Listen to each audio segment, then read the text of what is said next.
Today, I thought I would talk a little bit about fear. Now, many years ago, I heard this cute little acronym that fear is false evidence appearing real. So that sounds great, but I mean, it fits a nice little acronym for the letters FEAR, but does it really get to the core of what fear actually is? And as I have been doing self inquiry and trying to determine exactly what the feeling of fear is, that acronym just doesn't work. False evidence appearing real is not helpful at all in really identifying the feelings that surround fear, that actually what fear consists of. And what I've come up with is a not an acronym, but basically what I perceive as a solid definition of fear based on how it feels. So first I want to tell a little story because I think this really gets to the core of what fear is all about. So many years ago, I decided that it would be kind of fun to go and try skydiving. This was something on my bucket list. And I figured, you know, um, I like flying. I've been up in small planes and got my pilot's license and all that and had no problem with it. I don't really have a fear of heights per se. I climbed towers for part of my career, and but I can say when I was climbing a tower and I'm up there strapped on a tower, that there was some fear there. Okay. But when I'm up in a plane or, up on a tall building or whatever, it's not something that just disables me as far as the fear is concerned. So back to my story. So I decided to go and get skydiving lessons. And the way that they do the skydiving at this one little airport that I went to, they have the tandem thing where you can go and strap yourself to a professional skydiver. And basically, you're attached to the skydiver's belly. And then you only have to do, I think, like 45 minutes of prep before you actually get on the plane with that professional skydiver. And then you go up in the plane and then you jump out. And that skydiver professional actually handles all of the, pulling the ripcord and all that kind of stuff. And typically they'll take people up to around, I don't know, 10,000 feet or so, and they'll do a really long free fall before pulling the chute.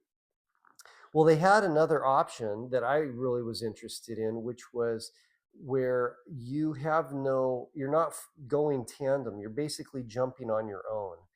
And the way they do that is they take the rip cord that typically the skydiver would pull when they want the chute to go out, and they attach it inside the airplane. So it's a really small plane. It's a Cessna 172. It's only a little four-seater. They take out the two back seats, and what they'll do is they'll have one professional skydiver go up. They have the oh, and they also take out the passenger seat. So the pilot's the only one with a seat.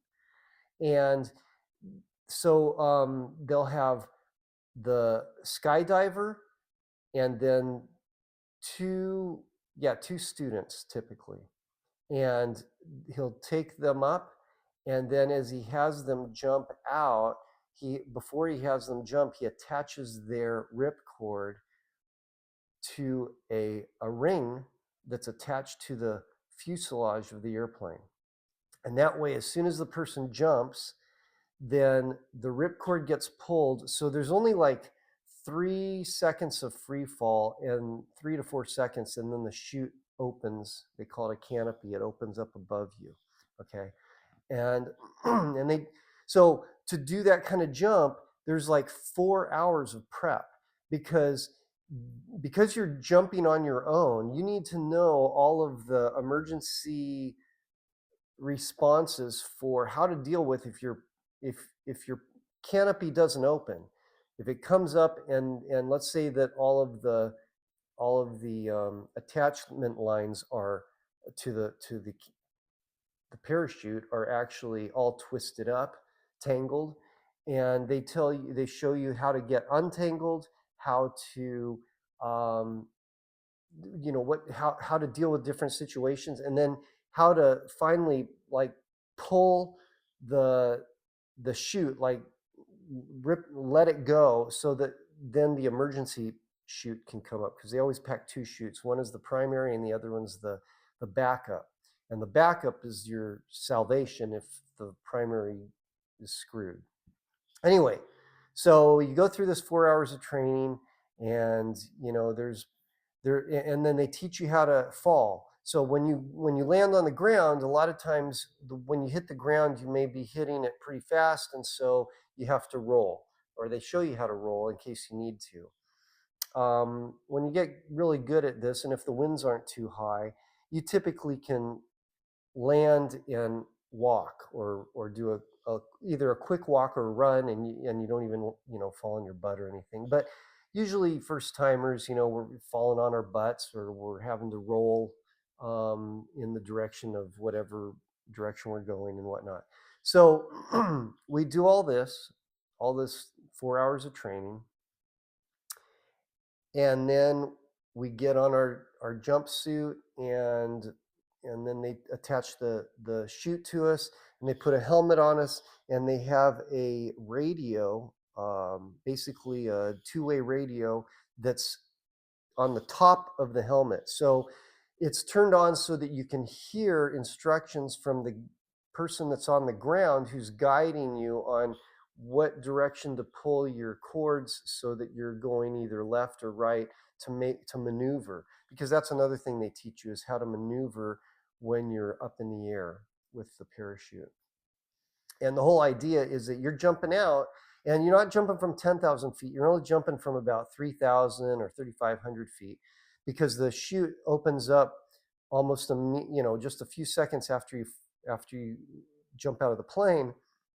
And then you basically glide according to the instructions that you get from the guy on the ground. And he's down there at the drop spot where you're supposed to land. And they have it marked so that when you're in the air, you can see where you need to go. But you're quite a ways away from that usually when you actually jump out. So he guides you by he can see where you are, and then he'll give you instructions via the radio, and you can't radio back to him. You can't talk to him. Like, there's no way to key the mic and talk to him, because you're holding on to the lines. And anyway, so all you do is listen. And so he'll say, okay, make a quarter turn to the left. And so then you pull and you go left, and he'll say, okay, stop. And then he'll say, do a quarter turn to the right. And then he just does that to make sure that he knows you're hearing his instructions. And then he guides you to the drop spot through those instructions. All right. So that's just an overview of how the whole operation works. But the interesting part of this, okay, because I didn't know when I went and signed up for this skydiving thing when I would start to feel fear, or how much fear I would feel. Because I, I'd been on now, okay, I've been on roller coasters, and roller coasters, man, you can feel the intensity, like when it feels like your stomach goes up into your throat during a high acceleration on a roller coaster, say at Magic Mountain, well, yeah, Magic Mountain, or um, Great America, or one of those places, Knott's Berry Farm. Even I think SeaWorld has one, and super acceleration. And then when you come up and you go over the loop and you come down, and you can't even see the front of your of the of any of the cars of the roller coaster, because the drop is so steep, and it just feels like you're going into free fall. And those are the times when I could feel the fear come up. Okay. Now, in skydiving, I thought that, okay, when I jump, that's when I'm going to feel that. When I go into the free fall, that's when I'm going to feel that fear. Here's the fascinating thing that happened, though, for me.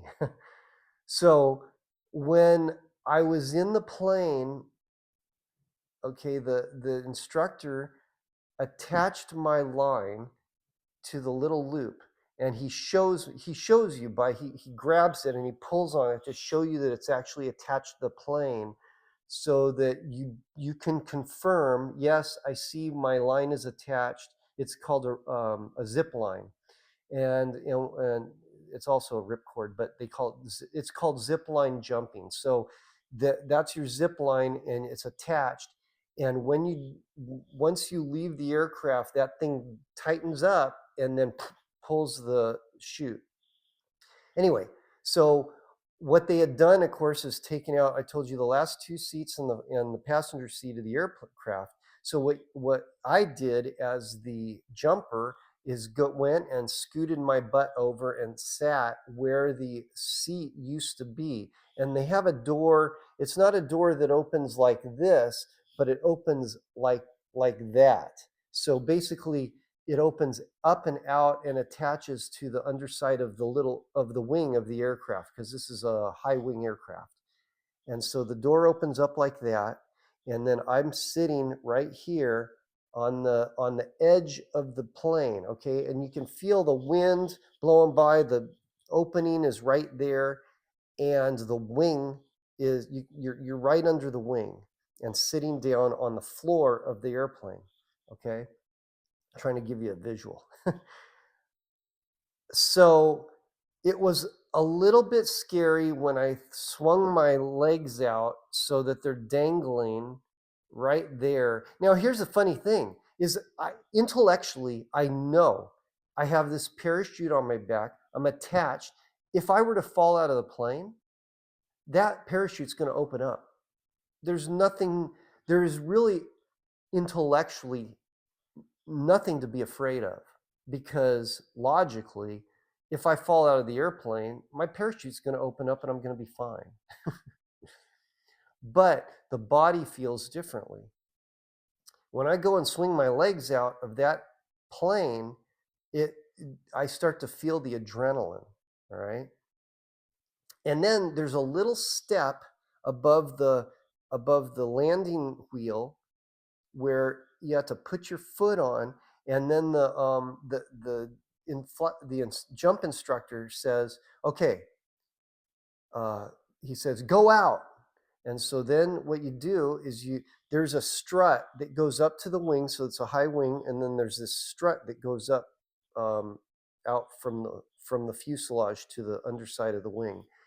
And basically, what you need to do is go and do kind of hand over hand up the strut to get out as far as you can on the strut. And you're basically doing a Superman, because you're holding on and your body is flapping like this in the wind behind you as you're hanging on like this. Okay. And and of course the propeller's spinning in front of you and blowing the wind back. Plus you're doing, I think they're probably doing about 70, 80 miles an hour at this time when you're up there, at least. Yeah, 70, 80. Because I think they slow the plane down a little bit. And typically its cruising speed is like 120, but that'd be a little too much for being able to hang on. And that is what I felt like was the scariest part. All right, was going and holding on. And I felt like, okay, I don't know if I can hold on much longer. And that was where the fear set in. All right. The fear set in trying to hold on, in resistance to falling. And when the instructor told me, he had prepped us ahead of time and told us, okay, when you go out, basically, I'm going to say, go out, and you're going to go out. And then I'm going to say, go. And that's when you let go and just do what you were instructed to do, which is basically you're supposed to keep your belly as low as possible because that's going to be your center of gravity. You don't want to bend your body at all because then your butt, you'll be butt side down and the chute will be back here. You want to have belly and yeah, your belly side down. So you got to like arch your back so that the chute will open from here. So as soon as he said, go, then I let go and all the fear went. It just, as soon as I let go, the fear just, it went. And it was just peaceful. I floated, I dropped for like 3 seconds. I counted 1001, 1002, 1003, and I looked up and my canopy opened up. And then I was just floating under this parachute, seeing the sights without any fear at all. Everything after I let go, I felt no fear whatsoever. It was just peace and this wonderful experience. Now, how does that relate to the fear as I'm talking about as far as emotions go? Well, as I told you, the little acronym that we talked about earlier, I don't find it useful. But if we look at the real feelings of fear, what it is an expectation, an unfavorable expectation, or an unwanted expectation that I resist. And that's a key. It's that resisting that expectation that causes the tension, that causes that it feels like a clutching sound or clutching feeling inside, or a clenching feeling inside the chest, or maybe butterflies in the stomach, like there's somebody putting like gripping your gut. That is that feeling of fear. It's that expectation that you don't want associated with this intense resistance against getting it. Okay. And what it was just so weird when I did that skydiving incident. I experienced the skydiving experience, and that is exactly what happened. Is that when I was in resistance, when I was doing everything I could to grip and hold on, I felt that fear, that resistance of holding on was where the fear was being held. And then as soon as I just let go, the resistance was gone, and so was the fear. It's that resistance. Resisting what you don't want to happen, that is what causes that feeling of fear. So I came up with some questions that I ask myself whenever I'm in the situation where I'm feeling some fear. And we could do this even with just falling, like I was just talking about, the fear of falling. Um, it's kind of like fear of heights, but when people have fear of heights, it it is most likely because they're afraid to fall. And so what you need to do is get to what is your expectation. So the expectation is that I'm going to fall to my death. The expectation is that I'm going to fall and I'm out of control. I don't have any control when I'm falling. And so I hold on to maintain control. But what if I just work with the feeling instead of thinking about, instead of,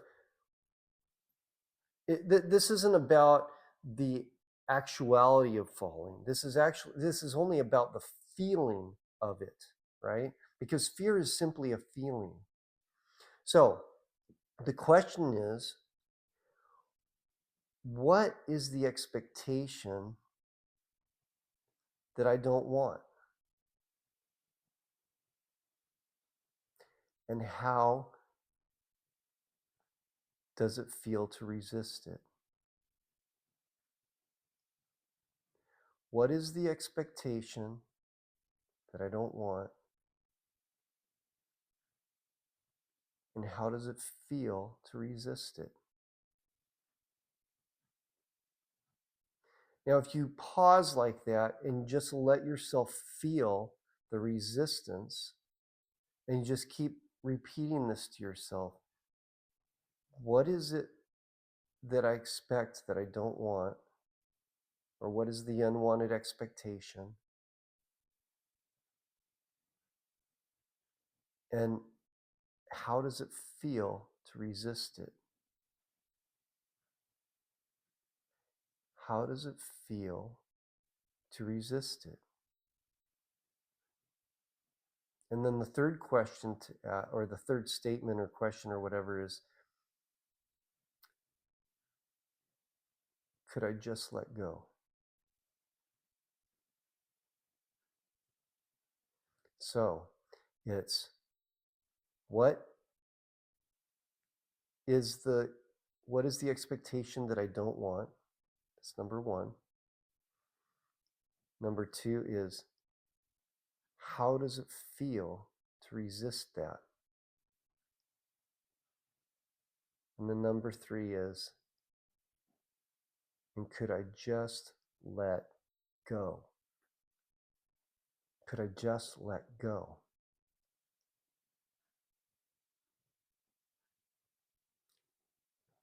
What is the unwanted thing that I expect? How does it feel to resist it? And could I just let go? Just for now. Anyway, hopefully that's useful to you. Try it on some of the fear that you have. Maybe start with something small, like a fear of spiders. I don't know. Fear of eating broccoli. And then see if that doesn't help resolve or soothe the fear at least. It may eliminate it altogether if you practice this to the point where you start to feel the shift inside of you. And in many cases, the fear can just totally dissipate and not ever torment you again. So that's all I have for today. Ciao.